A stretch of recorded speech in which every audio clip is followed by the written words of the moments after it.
even though it's raining, it's not stopping the guys on the backhoe. They're trying to finish all of their work on the outside. Inside is the start of one of the largest interior demolition projects I've ever done.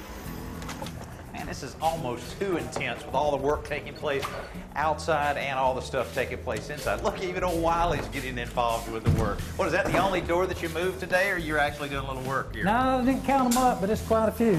Well, I just wonder if they're worth saving, though. I mean, it's just plywood. The hardware is what's valuable on these things, if anything else. Hey, you're saving the floors, I see.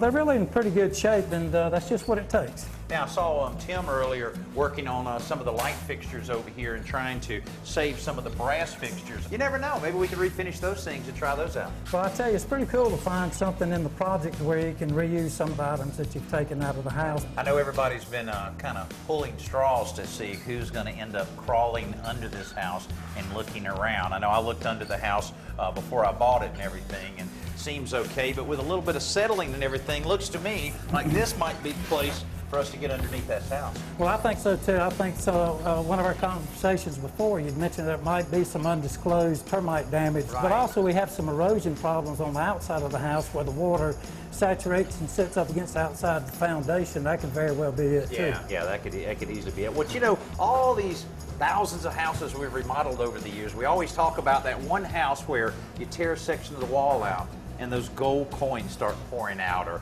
or hidden money stash or something like this. You think the guys will tell us about it if that happens? Not a chance. Not a chance. Not a chance.